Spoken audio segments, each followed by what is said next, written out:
আজকের এই ভিডিওটি জানুয়ারির 2 তারিখে। এইটা ছিল আমার ননদের মেয়ে রুমির বিয়ের দিনের ভিডিও। আসসালামু আলাইকুম everyone, welcome back to my new blog. যেহেতু বাড়িতে ওই দিন অনেক মেহমান ছিল, তাই সকালবেলায় বাবুর্চিরা মাংস এবং খিচুড়ি রান্না করেছিল, আর সেটাই আমরা সবাই মিলে খাচ্ছিলাম। আমি আমার বাচ্চাদেরও খাইয়ে দিচ্ছিলাম। যেহেতু এটা ছিল গ্রামের বিয়ে, তাই খাওয়ার সাথে সাথে তো একটু কাজেও হাত দিতে হবে। এখানে প্রায় 1 সসপ্যান ডিম সিদ্ধ করা হয়েছিল। আমার ননদরা এবং আমরা সবাই মিলে ডিমের খোসা ছড়াচ্ছিলাম, আর এখানে বাবুর্চিরা বিয়ের সব রান্নাবান্না করছিল। আমরাও একটু পরপর গিয়ে দেখতেছিলাম যে রান্নাবান্না কতটা হলো। যেহেতু শীতের প্রভাব খুব কড়া ছিল, তাই চুলার পাশে গিয়েও বেশ ভালো লাগতেছিল। আমার ছোট যা বলল যে ভাবি চলেন আমরা গেটের দিক দিয়ে একটু ঘুরে আসি, কেমন কি সাজিয়েছে একটু দেখেও আসি। আপনাদের এই রাস্তাটা নতুন করা হয়েছে, এই জন্য মাটি একদম আগলা পায়ে লেগে যাচ্ছিল। পুকুরের পাশ দিয়ে সামনে যে কয়েকটি কবর দেখা যাচ্ছে, এটা হচ্ছে আমার ননাসের কবর, এবং সাথে ওনার বাবা মা ভাইয়েরও কবর এখানে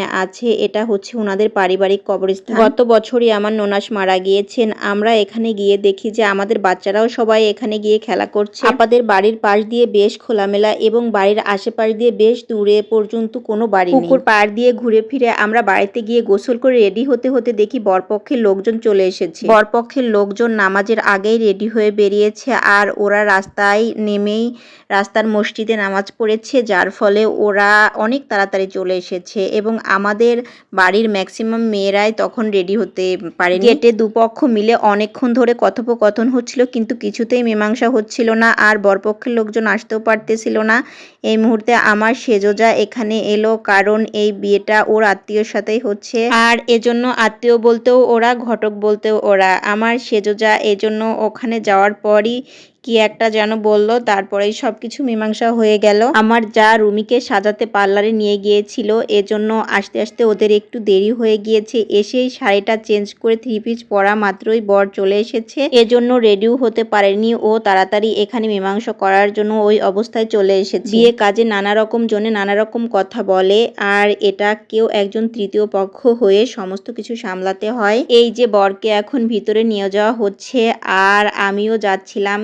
গিয়ে দেখি যে আমার সাহেব একবারে ক্যাশে বসে গিয়েছে। এখানে অনেকে যে যা উপহার দিচ্ছে, আর সেটা তার দায়িত্বেই সবাই রেখে যাচ্ছে। আর এই যে আমাদের রুমে লাল টুকটুকে বউ সেজে বসে আছে। বরপক্ষ থেকে যত মেয়ে বউরা এসেছে, সবাই নতুন বউকে দেখার জন্য ঘরে উঠেছে। আসলে আমাদের দেশে প্রায় ম্যাক্সিমাম বিয়েতেই বরপক্ষ থেকে যে মেয়ে বউরা আসে, তারা প্রথমতই গিয়ে কনেকে দেখার জন্য ঘরে উঠে বসে। আর এই যে আমার পিঙ্ক কালারের পরীটা সুন্দর একটা লেহেঙ্গা পরে দাঁড়িয়ে আছে। রুমির বিয়ে উপলক্ষে ওকে আমি এই লেহেঙ্গাটা নিজ হাতে বানিয়ে দিয়েছি।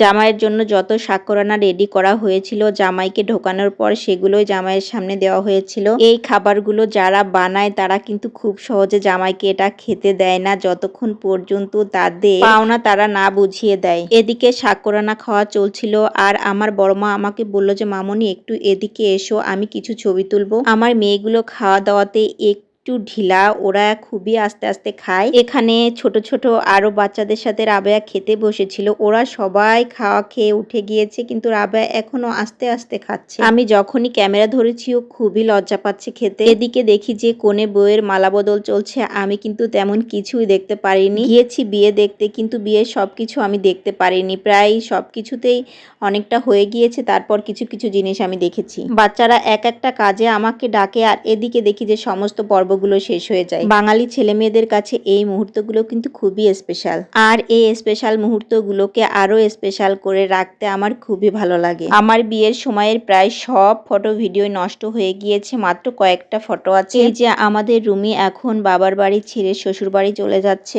আর জামাই বিয়ের কাজ নিয়ে কয়েকদিন খুব ঘোরাঘুরি করছিল, এজন্য ওর একটু অসুস্থ বোধও হচ্ছিল। এজন্য ওরা বেশি দেরি না করে সকাল সকালই বেরিয়ে যায়। আপাদের বাড়ি থেকে বেরোনোর সময় একটুখানি রাস্তা একবারেই নতুন, গাড়ি ঢোকানো খুবই কষ্টকর, এজন্য একটুখানি পথ রুমি আমাদের সাথে হেঁটে এসেছিল, এবং ওর মনে হয় একটু অসুস্থ বোধ লাগছিল। বিয়ে একটা মেয়ের জীবনে একটা নতুন অধ্যায় নিয়ে আসে, কিন্তু পুরনো একটা অধ্যায়কেও ক্লোজ করে দেয়। বাবা মা ভাই বোন ছেড়ে যেতে কি যে একটা বুকের ভিতর ভাঙচুর হয়, শুধুমাত্র সেই মেয়েটাই জানে। আলহামদুলিল্লাহ, আমরা নতুন বর বউয়ের জন্য দোয়া করি। ভালো থাকবেন আপনারা সবাই। আল্লাহ হাফেজ।